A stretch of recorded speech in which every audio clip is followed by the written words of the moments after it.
Jiang Yiyao. Lumabas ka na. Hindi ko talaga inaasahan. Para lang pilitin akong makipag-divorce. Pati sarili mo, niloko mo. Hindi mo ba naisip?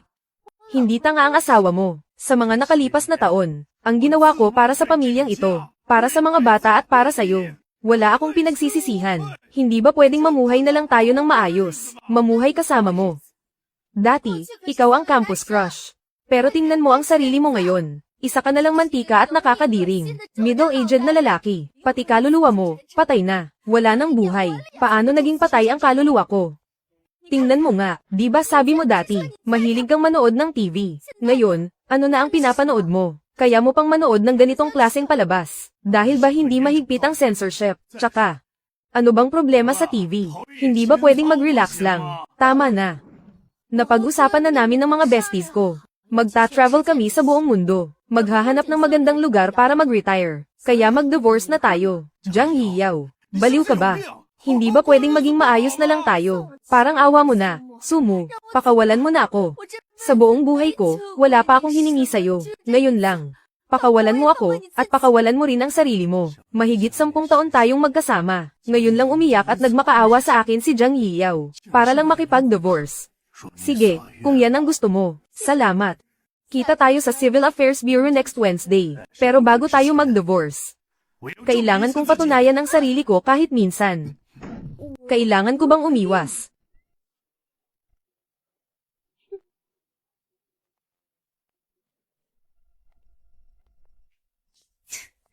Tara na, sis. I enjoy na natin ang nature. Lumayo sa lalaking ito, para mas maging masaya tayo. Ang mga bulaklak ay namumulaklak muli, pero ang kabataan ay hindi nababalik. Paano ba naging ganito? Kabulok ang buhay ko. Pagdating sa middle age, wala nang magawa. Youthful arrogance system activated. Kailangan mong mahalin ang sarili mo. Let US go. Ano, kapag ang host ay gumawa ng mga bagay na nagpapakita ng youthful arrogance, makakatanggap siya ng special rewards. Bumalik sa pagiging 20 years old. Syempre naman. Newbie gift pack arrived. Age reduced by 3 years. Sige, Jiang Yiyao. Ang mga pagtitiis at panghihinayang ko noon. Ngayon, mukhang nakakatawa na parang tanga. Dahil pinili mo ang kalayaan. Babalik si Sumo sa pagiging 20 years old. Ibabalik ko ang dating mayabang at confident na sarili ko. Bakit parang bomb ata siya ngayon? Hobby, dahan-dahan lang. Hindi mo ba alam? Pwede mo ba akong isakay ulit? Isakay. Natatakot ako sa'yo, matandang tita. Ayaw sumakay sa kotse ko. Anong sinasabi mo?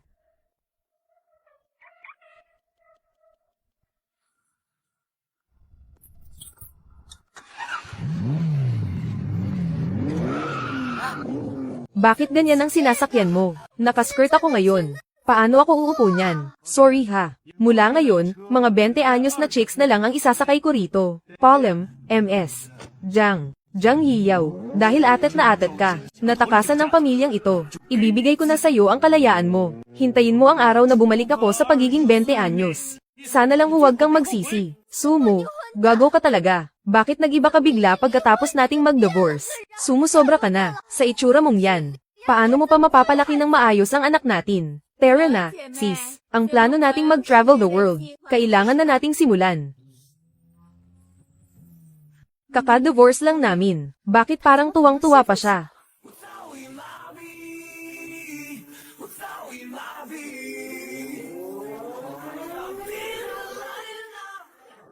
Ang sarap sa feeling. Teka nga, nalaman kong nagpalit ng ZX motor ang tropa ko, tapos binara pa ang ex niya. Ibang klase talaga ang trip ng mga kabataan ngayon. Time for some rewards. Lifespan +1. Reward, tanggalin ang middle-aged. Fatty liver. Bumabata na naman ako ng 1 taon. Pati fatty liver ko gumaling. Ang lupit talaga ng system na to. Bakit mo ginagawa sa akin to? Anak, anong nangyari sa'yo? Bakit ka pumasok? Lumabas ka nga. Halatang nabasted ang anak ko ah. Eh di sakto, may lalabas ko ang anak ko para makita ang totoong mundo.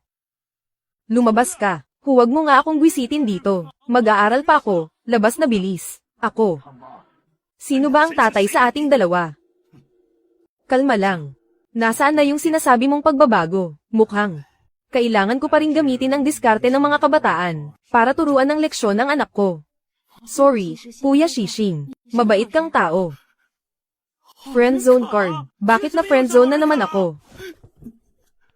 Gusto kitang makita ngayon din. 爱得多的人总先掉眼泪，在我眼中你是谁？把 Pa, nakakabwisit ka na ah. Naiistorbo mo ako. Sige, papalitan ni tatay ng mas chill na kanta. Jang Cheng Hip Hop. Sino ang pinaka-idol mo? Hindi ako na two-timer. Hindi naman naging kami in the first place. Huwag kang ang mang-asar dyan. Tropa ko, wala nang generation gap sa anak ko. Wala man lang bang reward dyan? Diba, mga ka-viewers? Ganyan ka pala ah. Reward, lifespan dagdag 1, physique dagdag 5. Sabi na nga ba, sa pagpapalaki ng anak, dapat talaga diskarte ng kabataan ang gamitin. Halika nga rito, sabihin mo kay tatay kung anong nangyari. Ang pangalan niya ay Wen Chujing. Kaklase ko siya sa review center. Sabi niya hihintayin niya raw ako sa college. Pero wala pang ang 2 buwan. Nag-soft launch na siya sa social media. Nang bago niyang jowa. Kayo ba?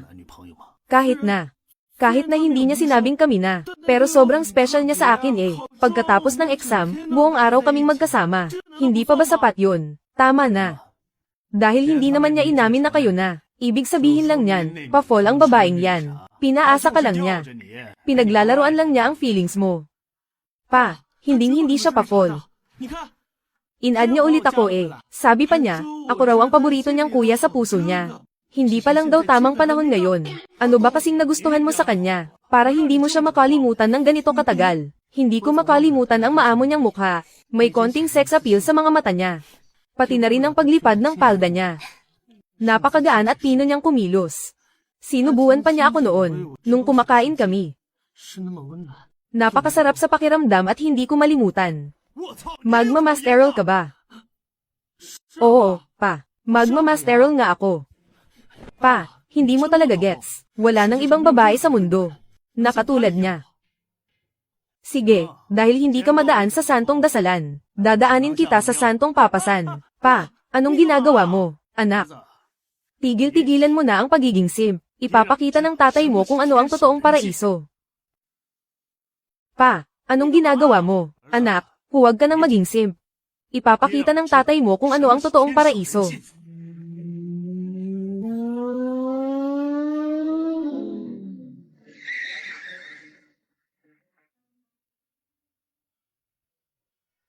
Wala ka talagang kwenta. Ilang kanto lang naman ang nil-iko natin ah.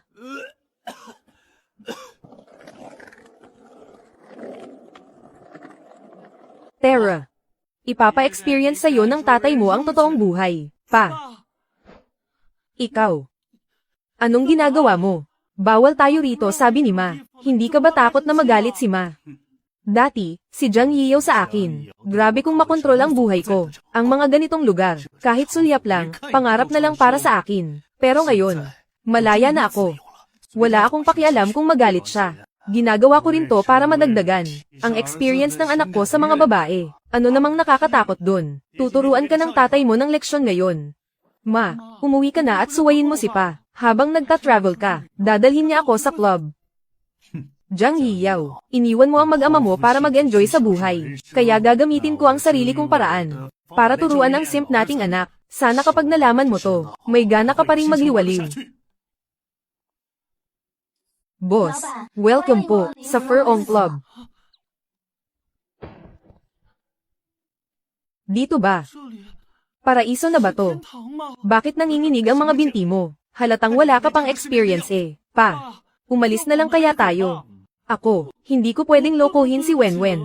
Nandito na tayo't lahat. Si Wenwen pa rin ang iniisip mo. Ngayong araw, kailangan kong ayusin ang pag-iisip ng batang to. Sir, first time niyo po ba rito? Foot spa po ba o massage?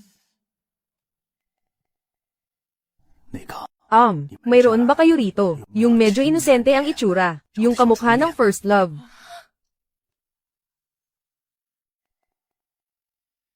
Yung ano? Dito sa inyo, mayroon bang medyo inosente, yung kamukha ng first love? First love face. Aray ko, pa, anong ginagawa mo? Boss, ano ba yung first love face? Ngayon kasi mahilig ang lahat sa traditional culture. Ang uso ngayon ay health at wellness. Ang main specialty namin ay Chinese medicine therapy. At foot bath, hindi. Dinala ko lang ang anak ko rito ngayon, para makaranas ng totoong buhay. Para ihanap siya ng first love. Naiiyak ako. Kung kalahati lang sana ng pagka-open-minded mo ang tatay ko. Hindi sana ako single dog hanggang ngayon. Grabe, dinala ang anak dito para maghanap ng first love. Anong klaseng galawan to? Gets ko na. Boss, hindi nag-aaral ng mabuti ang anak mo. At naakit ng masamang babae sa labas. Hindi na makamove on. Tama ba? Nako, kaya pala naging manager ka eh. Alam na alam mo ang kailangan ng customer. Walang problema sa budget ngayon. Maaayos ba natin yan? Boss, sumunod kayo sa akin. Siguradong aayusin ko to para sa inyo. Nang malinaw na malinaw. Boss, kailangan mo ba ng naka-JK uniform? Yung may youthful at energetic vibes. Tama. Oo, tama. Yan nga mismo. Boss, sandali lang po. Mag-aayos agad ako ng isang batch. Ng mga top tier na therapist natin. Para kayo mismo ang makapili. Sige, go. Pa, pwede na ba akong mauna? Paano kung malaman to ni Wenwen balang araw? Anong gagawin ko? Training to para sa'yo, gets mo? Kung hindi mo man lang makayanan ng ganitong test, paano mo mapapatunayan na ang pagmamahal mo kay Wenwen ay totoo at walang hanggan? Tama. Loyal talaga ako kay Wenwen. Walang test na hindi ko kayang lampasan. Pa, kinakabahan talaga ako. Hindi ako kinabahan ng ganito kahit sa exam. May sakit na ba ako? Normal lang yan, basic pa nga eh. Ang pinaka-exciting dito ay hindi yung massage, kundi yung ilang minutong paghihintay bago sila dumating.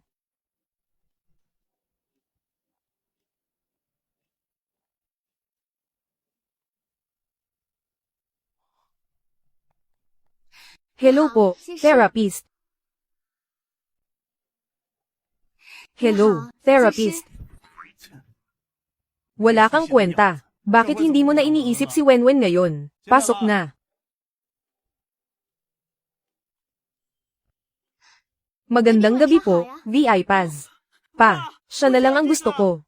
Tignan mo nga yung sarili mo. Wala pa nga tayo sa simula eh. Isang pasok pa lang, hindi mo na mapigilan ang sarili mo. May susunod pa.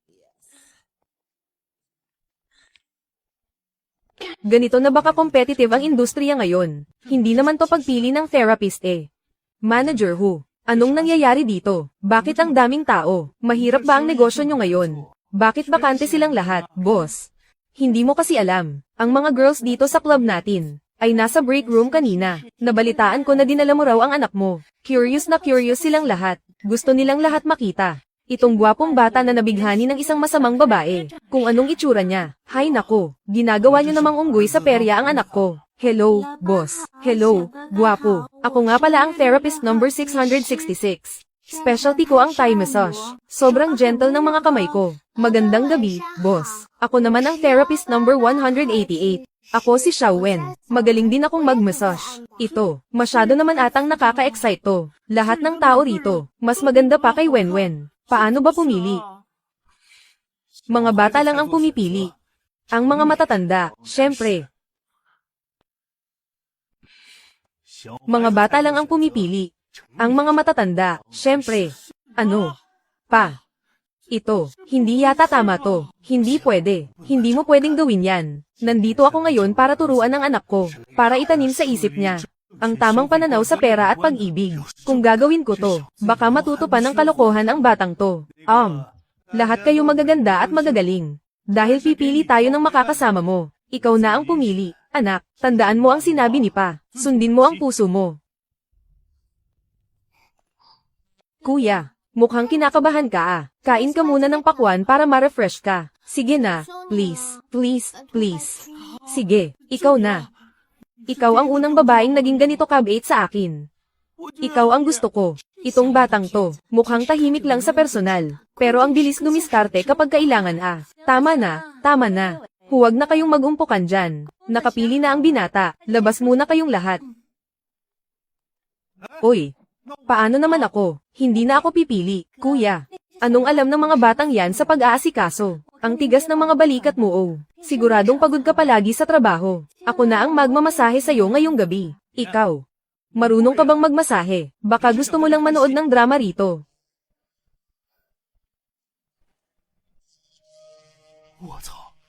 Ito ang tinatawag na hidden talent. Dahil mukhang seryoso naman si Manager Hu. Sige, pagbibigyan kita. Matry nga ang professional massage mo. Mga sis, tingnan nyo tong view. Ito ang buhay na deserve natin. Tama, tamang-tama talaga ang pakikipaghiwalay ni Yaoyao ngayon. Dapat lang naunahin ng babae ang sarili niya kahit minsan. Ngayong nandito na tayo, sulitin na natin ang pag-enjoy. Mga sis, I turn off nyo lahat ng phones nyo ngayong gabi. Hindi sinasagot ang tawag ng asawa. Hindi nagre-reply sa text ng anak. Sige. Ma, umuwi ka na at awatin mo si Pa. Habang nagta-travel ka, dadalhin niya raw ako sa club. Sumu, gusto mo ba? Guwapo. Ang mahiyain mo naman. Hindi narinig ko kasi sa kanila kanina. May babaeng kaklase raw na nanloko sa feelings mo. Totoo ba yun? Hindi Kanino mo naman narinig yan? Ang gwapo-gwapo mo kaya, wala talagang taste ang babaeng yun. Hindi tulad ko. Gusto ko yung mga inosenteng tulad mo. Eddie. Pwede mo ba akong i-extend mamaya? Extend hanggang umaga. Ano nga pala ang payment password mo sa phone? 123458. Tingnan mo tong inosenteng to. Sa susunod huwag mong sasabihing anak kita, ako si Sumu. Nakakahiya ka talaga. Xiao Wen, ang galing mo dun. Bibigyan kita ng 1,000 tip. Salamat, boss. Boss, kamusta naman ang masahe ko? Medyo mahina Yang massage skills mo, basic lang pala May secret technique pa ako rito. Hindi ko lang sure kung kaya mo. Kung kakayanin mo ba, Pa. Hindi ka dapat masyadong malapit sa ibang babae. Kahit wala si Marito, dapat loyal ka pa rin sa kanya. Panira ka ng trip Huwag mo siyang babanggitin. Tuloy mo lang. Wag, Pa. Patay tayo kapag nalaman to ni Mama.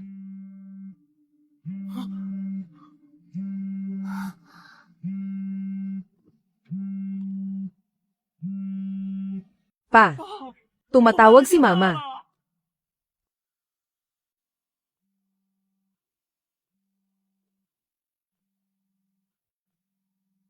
Pa. Tumatawag si Mama. Anak. Sagutin mo. Anong kinakatakot mo, dati? Nandyan ako sa bahay. Lagi kong sinusuyo si Jiang Yiyao. Anong napala ko? Nakipaghiwalay pa rin siya. Kaya bakit pa ako matatakot ngayon? Gusto ko lang malaman mo. Lahat ng ginagawa ko, Pa. Sasagutin ko ba to? Kapag nakita ni Mama na nasa club tayo, siguradong magwawala yon, anak. Ngayon tuturuan kita ng huling leksyon. Sa mga babae, kung puro ka lang sunod sa Niren, at pagiging simp, hindi sila ma-attach. Iisipin lang nilang cheap ka. Yan ang na-realize ko kamakailan lang. Maniwala ka man o hindi, mamaya yang mama mo, siya pa ang hihingi ng tawad sa akin. Hala, paano nangyari to? Hindi ako makapaniwala. Siguradong hindi ka palalampasin ni Ma. Oo nga, boss. Baka kailangan muna naming lumabas. Baka magwala si Mrs. Mahirap na. Boss, pagkatapos ng tawag mo, babalik kami para ituloy ang serbisyo. Ganon din naman. Teka. Walang aalis. Ituloy nyo lang ang pagmasahe sa akin. Hindi kayo naniniwalang magsosorry siya sa akin, no?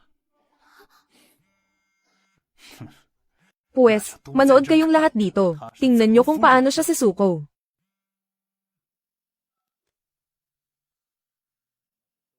Pues, manood kayong lahat dito. Tingnan nyo kung paano siya sisuko. Aba, ang ganda naman ng view mo dyan. Ang sarap ng buhay.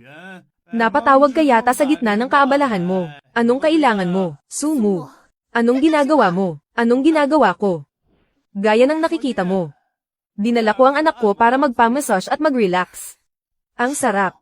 Sobrang sarap. Dati, pag nag-scroll ako sa TikTok, at tumitig sa mga magagandang babae, aawayin na ako ng babaeng to buong araw. Ngayong hiwalay na tayo, sino bang takot ngayon? Sumu, ang kapal ng mukha mong pumunta sa ganyang lugar. At talagang nakikipaglandian ka pa sa ibang babae. Nagyayakapan pa kayo. Ang sweet nyo Paano mo nagawa to? Chill ka lang. Ex-wife. Nagpapamasahe lang naman ako, para pagkatapos mag-relax. May energy na akong tiisin ang mga kalokohan mo. Ganyan ka ba talaga makipag-usap kay Ma?